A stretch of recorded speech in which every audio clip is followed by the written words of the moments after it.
Hello everyone, we are in the Alps of High Provence region heading towards the lake of Serre Ponçon. It is an artificial lake built in the 1950s. We passed by so many times, all those years ago when we lived here or on our way to ski. But today this is the very first time we are just going to the lake actually to visit, not just passing by. So we start to see some water down there. I think we are approaching the lake. We start from the town of Digne-les-Bain because we have our base there and we stay there a few days. And we are crossing the first viaduct. So there are two viaducts if you want to cross the other side of the lake.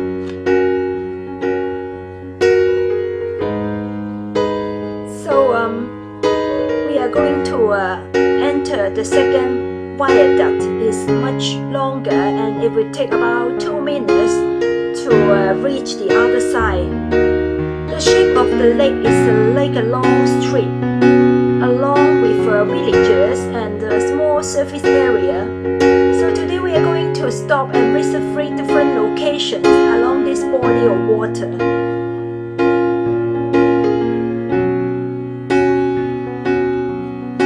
When we reach the other side of the lake, we will arrive to a city, or not city, a small town called Serre.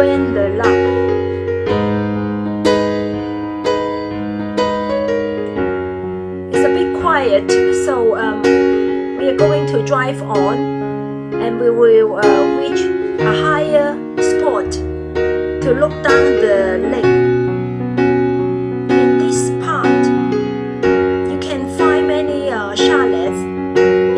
Time they are fully booked by tourists, but not now. All of them are empty. From this point we can look down the lake. This is the first viaduct we just passed by, and also down there are some area for the tourists to go down to have a picnic. There are some tables and chairs, I think. On our right hand side, if you look down, you can see the longer viaduct. It looks small now from this angle. This is such a beautiful warm day, 20 degrees Celsius, very rare in this late March day.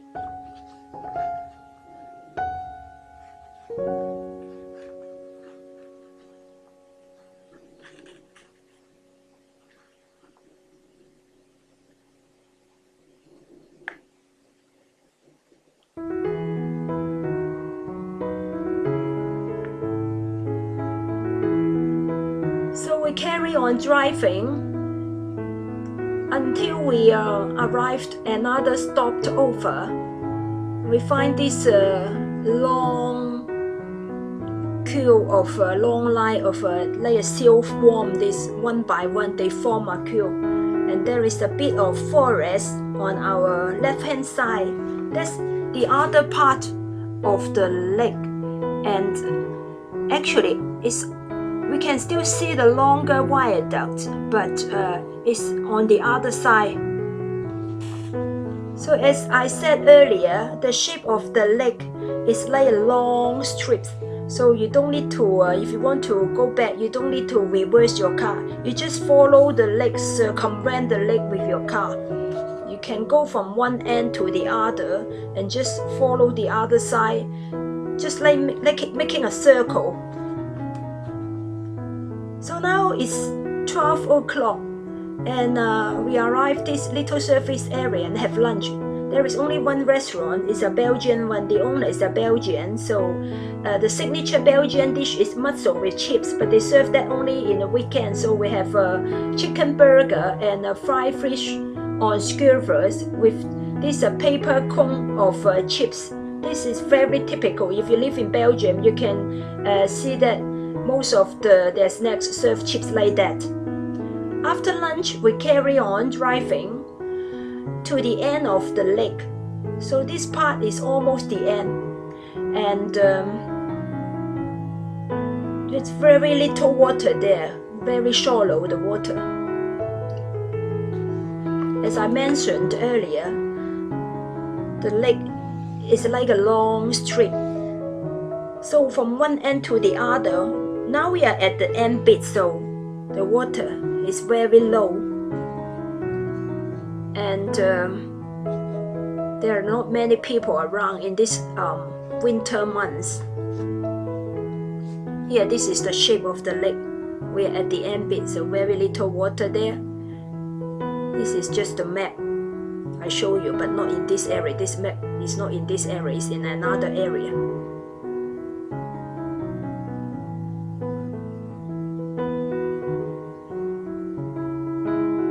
Well, I like to go near the water, but the more I walk, the more I feel the moisture of these pebbles on the beach. And I think this area used to be covered with water, and now they all dry up. So the moisture stayed in these pebbles. As I walked nearer and nearer to the waters, I feel my shoes are getting wet. So I better stop there. And I turn back. I passed by this like probably a floating platform used to be there for the swimmers. Yes, I guess this part was covered with water in the past, because it's quite far from where we parked the car. So we pick up the car, we go to the next spot. This one is in the middle, along the lake, the middle part of the lake, so it's not that dry. It's okay. Again, it's quiet. I don't see anyone around here. But there's a car parking there, but I don't see anyone. I can see two brave souls surfing on the cold water. Although it's warm today, the water must be cold.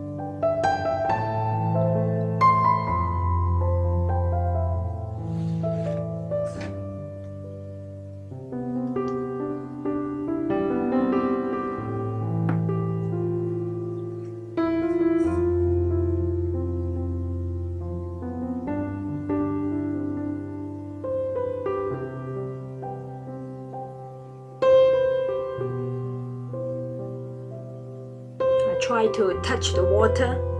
It's quite cold and muddy, especially the one near the part near the beach. It's quite dirty, not dirty, muddy and cold as well.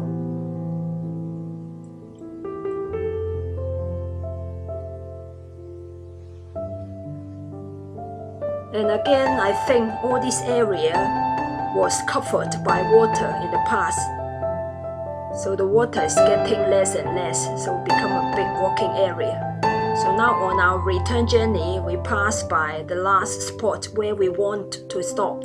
This is probably the most beautiful part of the lake. In the middle of the lake, there is a little island. You can see a chapel. It's called the Chapel of Saint Michel. It used to be a normal chapel, but when they wanted to build the dam, they wanted to destroy this chapel, but they find out the water level is low, so they didn't need to destroy this chapel, but still is covered half by the water. And so now this chapel stands alone on an island of a new 10 square meters above the maximum level of the lake.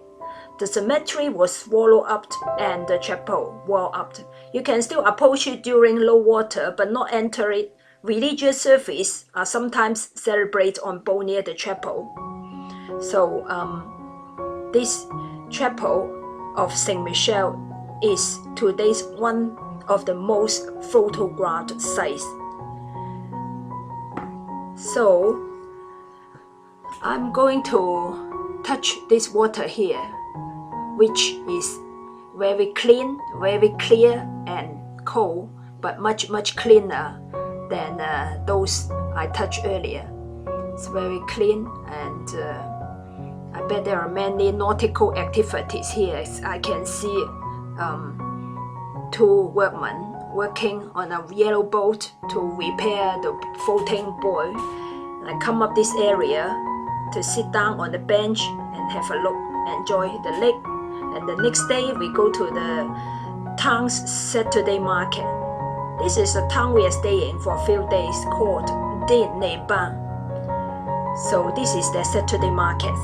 They got all the local products. So talking about market, you think the products are cheap. So right, you are wrong, because they sell freshly local regional products. So all mainly homemade or products grown by farmers. You got everything: pizzas, roast chicken, fish, cheese, soaked fruit, vegetable, honey, sausage, nuts, olives, homemade bread, lots of local goodies, right? And for them it's a big event, because it started from Friday night. They spend all Friday night to set up all this market store. And this is a long street. This is the only town center, the main street. This is town center. So all this town center now, today, is forbidden for driving for this market. And both sides, you can see both sides of this street are covered by these sycamore trees. These market products are fresh, but not cheap at all, not cheap. A little bowl of strawberry can cost like 10 euros.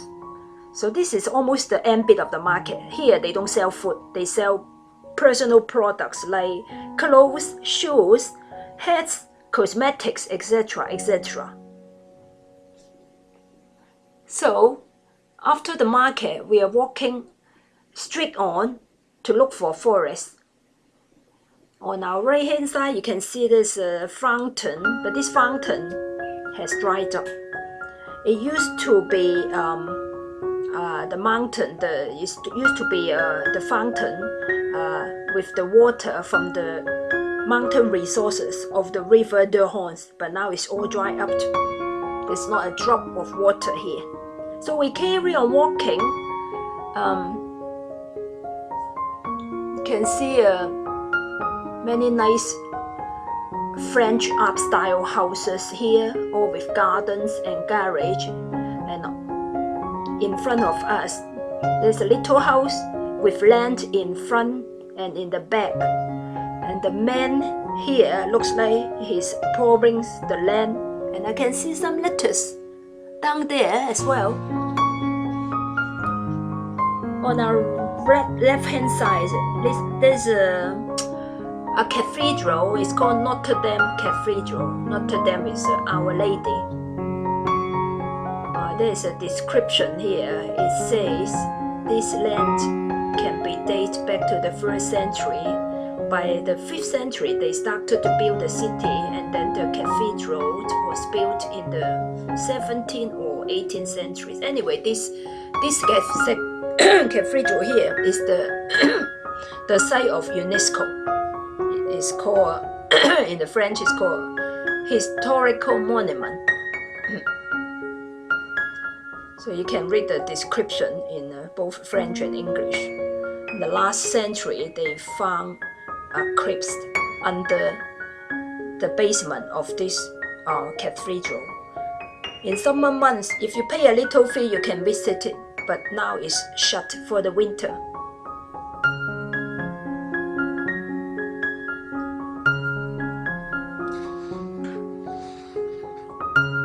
So we carry on walking. I can see there are down there. There are some caravans and chalets there. I think these are not for tourists. Some people actually live in it as their permanent home. So up there, I can see a little like a doll house with playgrounds. Probably some families, probably holiday home, for some family with children. It's not very expensive to buy a house here. It's a bit far from the city and employment is low. So I think we stop here. I can see a path leading to a little forest. Looks okay, not too wild. Yeah, follow this little path, entering a forest. Seems to be okay here.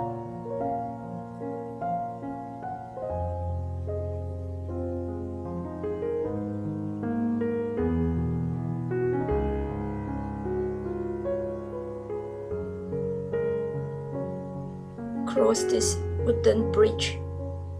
Not much water down there.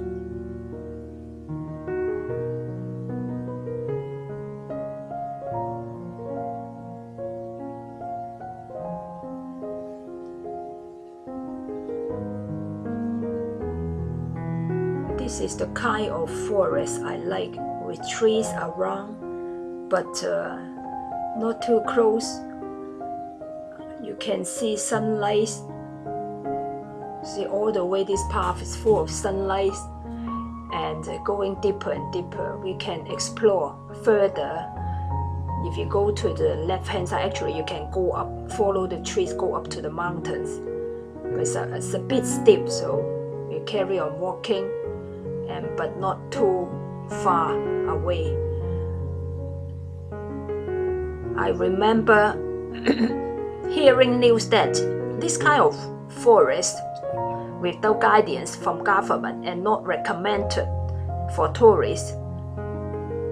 Why? Because you will meet some wildlife here, especially a wild boar. Some wild boar can weigh 200-300 kilos. If one of them suddenly comes out and attacks us, we have no weapons to defend us. So, thinking about that, we better get back in case we meet this kind of unexpected danger. So we turn back and get our car and drive back to our city of Marseille. On the way, there are many stone tables and chairs. We can have a little picnic here. This is what I like about the high Alps. The roads suddenly have some stopping area. You can have a picnic here. So this clip is coming to the end. I hope you enjoy the lake, the high Alps French life, and the forest. Thanks for watching. See you next time. Bye for now.